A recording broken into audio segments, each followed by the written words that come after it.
ছাড়াই কোলেস্টেরল নিয়ন্ত্রণে কী করবেন পরামর্শ দিলেন বসিরহাট স্বাস্থ্য জেলার উপমুখ্য স্বাস্থ্য আধিকারিক ডক্টর শ্যামল কুমার বিশ্বাস। তিনি জানান, ক্রিয়াগুলো হচ্ছে সেই বিপাকীয় ক্রিয়া বা হরমোনের রেগুলেশন বা আমাদের যে দৈহিক প্রতিদিন যে বিভিন্ন ধরনের ক্রিয়াকর্ম হয়, যেমন আপনি ডাইজেশন বলুন, যেমন সার্কুলেশন বলুন, এই কার্যগুলো হতে গেলে আমাদের কিন্তু কোলেস্টেরলের প্রয়োজন রয়েছে। এবার এই কোলেস্টেরলের মধ্যে আবার আমরা কিছু কিছু কোলেস্টেরলকে বলি ভালো কোলেস্টেরল, কিছু কিছু কোলেস্টেরলকে বলি বাজে কোলেস্টেরল। কোলেস্টেরলটা যদি আমার শরীরে আমার প্রয়োজনের থেকে বেশি আসে বা প্রয়োজনের থেকে বেশি মাত্রায় তৈরি হয়, তাহলে কোলেস্টেরলটা বিভিন্ন জায়গায় জমে। কোলেস্টেরল অতিরিক্ত মাত্রা সবকিছুর জন্য একটা মূল দায়ী। মূলত কোলেস্টেরল যে বিভিন্ন ধরনের কোলেস্টেরল আছে, যেমন ধরুন হাই ডেন্সিটি লাইপোপ্রোটিন বা এইচডিএল, তেমনি লো ডেন্সিটি লাইপোপ্রোটিন বা এলডিএল। এলডিএলটা আমরা যদি জমে তাহলে কিন্তু আমাদের জীবনের মৃত্যুর আশঙ্কা দেখা দেয়। একটা 25 বছরের বয়সী মহিলা, আমার কোনো হাইপার টেনশন নেই, প্রেশার নেই, আমার সুগার নেই, আমার আগে হার্ট অ্যাটাক বা অন্য কোনো বড় রোগ হয়নি, থাইরয়েড নেই, সুতরাং আমার ক্ষেত্রে 120 এলডিএল হলেও সেটা কিন্তু স্বাভাবিক। তাহলে এটা ভাবতে হবে প্রত্যেকটা পরিপ্রেক্ষিত আলাদা।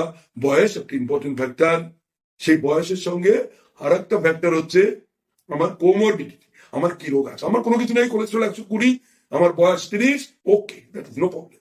বাট আমার বয়স 70, আমার কোমরবিডিটি অন্যান্য রোগ আছে, আমার 100 এলডিএল, তার মানে আমি ক্ষতিকারক জায়গায় রয়েছে। তাহলে আমরা এই কোলেস্ট্রল কিভাবে কমাবো? প্রথমে বলবো দুটো ফ্যাক্টর। আমাদের যত রোগ হয় মানুষদের, তার দুটো কারণে হয়। একটা হচ্ছে আমার লাইফস্টাইলের জন্য রোগ হয়, আর একটা হচ্ছে আমার কোনো ভাইরাল ইনফেকশন হয়েছে, কোনো ব্যাকটেরিয়াল ইনফেকশন হয়েছে, তার জন্য রোগ হয়েছে। তাহলে আমার লাইফস্টাইলের জন্য যে রোগগুলো হয় সেগুলোর মধ্যে আবার দুটো টাইপ আছে। কিছু আছে মডিফাইয়েবল ফ্যাক্টর, কিছু আছে নন মডিফাইয়েবল ফ্যাক্টর। আমার সাপোজ আমার কোলেস্টেরল বেশি, সেটা জিনগত, আমার বাবার ছিল, আমার ঠাকুরদার ছিল, সুতরাং সেই জিনগত মডিফাইয়েবল ফ্যাক্টর নয়। কিন্তু আমার কিছু মডিফাইয়েবল ফ্যাক্টর আছে যেগুলো লাইফ স্টাইলের জন্য হয়, সেগুলো আমি চেঞ্জ করতে পারি।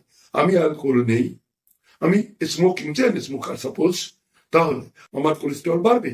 এটাকে কিন্তু মডিফাইয়েবল ফ্যাক্টর আমি চেঞ্জ করতে পারি, আমি চেঞ্জ করে দেখাতে পারি। এমন কোনো যোগব্যায়াম নেই যেটা কোলেস্টেরল কমে না, এমন কোনো ফল নেই যেটা কোলেস্টেরল কমে না। আমি আবার সেই জায়গায় ফিরে এলাম, সেই মডিফাইয়েবল ফ্যাক্টর যেটা করে আমার কোলেস্টেরল কমাতে পারবো, আমি মৃত্যু মুখ থেকে বেঁচে ফিরবো, আমার হার্ট ব্লক হবে না। সেই মডিফাইয়েবল ফ্যাক্টর গুলোর মধ্যে আমি এবার ঢুকে যাই। প্রথমেই বলি, এমন কোনো ব্যায়াম নেই যেটা কোলেস্টেরল কমায় না, এমন কোনো যোগব্যায়ামও নেই যেটা কোলেস্টেরল কমায় না। তাহলে আমার এক্সারসাইজ একটা মডিফাইয়েবল ফ্যাক্টর। শুধু মনে রাখতে হবে, আপনি হাঁটুন, হাঁটার কিন্তু বিক্স ওয়াকিং, হাঁটবো সঙ্গে এক্সারসাইজ করবো।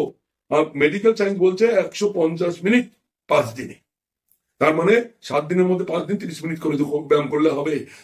কতগুলো বীজের কথা আমি বলবো। যেমন 1 নম্বর বলি মেথি। মেথি খেলে যদি 4-5টা ভিজিয়ে রাখেন, সকালবেলা তার জলও খেতে পারেন, বীজ শুদ্ধও খেতে পারেন, যদি খান কোলেস্টেরল কমে। 3 নম্বরে আসবো, পৃথিবী আজকে আবিষ্কার করেছে যত বাদাম আছে তার মধ্যে সব থেকে ভালো বাদাম হচ্ছে অ্যালমন্ড। এই অ্যালমন্ড বাদাম গাদা গাদা নয়, আপনি অল্প একটু খাবেন, আপনার কোলেস্টেরল কমবে। আখরোট বাদাম আপনি অল্প একটু খাবেন, আপনার কোলেস্টেরল কমবে। ফলে যে ফলে সলুবেল ফাইবার আছে, দ্রবণীয় ফাইবার আছে, আপেল, ডালিম, পেয়ারা, আঙুর এবং আপনার লেবু, যেটা কোলেস্টেরল কমে। আমরা বিভিন্ন সামুদ্রিক মাছ বাজারে পাই, আমাদের ঘাটে যেখানে বাজার বসে সেখানে পাবেন। এই সামুদ্রিক মাছ খেলে ওর মধ্যে ওমেগা 3 ফ্যাটি অ্যাসিড আছে, কোলেস্টেরল কমায়। ফাস্টফুডে ট্রান্স ফ্যাট বেশি আছে, কোলেস্টেরল বাড়ায়। শুধু একটা কথা বলবো, ফাস্টফুড আর জাঙ্ক ফুড দুটো জিনিস কি। ফাস্টফুড হচ্ছে যেমন ধরুন আপনার রুটি, আপনার ময়দা দিয়ে তার সঙ্গে ডিম নিয়ে একটা এগ রোল বানিয়ে দিল, ফাস্ট ফুড, যেটা আগে থেকে প্রিপেয়ার না, সঙ্গে সঙ্গে তৈরি করে দিচ্ছে, ফাস্ট ফুড। ঠিক তেমনি জাঙ্ক ফুড আছে, যেটা আগে থেকে প্রিপেয়ার গরম করে দিচ্ছে, জাঙ্ক ফুড। এই দু ধরনের খাবার কিন্তু কোলেস্টেরল বাড়ায়। অতিরিক্ত তেল ব্যবহার করা হয়, এই অতিরিক্ত তেল ব্যবহার করলে কিন্তু আপনার কোলেস্টেরল বাড়বে। ব্যালেন্স খাবার খাবেন। একটা থালা যদি ভাবেন, থালার অর্ধেকে থাকবে স্যালাড, স্যালাডের মধ্যে থাকবে কি, স্যালাডের মধ্যে শসা, পাকা টমেটো, পাকা পেঁপে, যেভাবে আমরা স্যালাড করি, পেঁয়াজ, এই যে স্যালাড, স্যালাড ফল সবজি ইজ ইকুয়াল টু খাবার থালার অর্ধেক। আবার বলি, স্যালাড ফল সবজি ইজ ইকুয়াল টু খাবার থালার অর্ধেক। বাকি যে অর্ধেকের অর্ধেক হচ্ছে ভাত ও রুটি, আর বাকি লাস্ট অর্ধেক হচ্ছে ডিম, মাছ, চিকেন বা পুঁটি বা সয়াবিন। এই ব্যালেন্স ডায়েট আপনি খেলে কিন্তু কোলেস্ট্রল কমবে।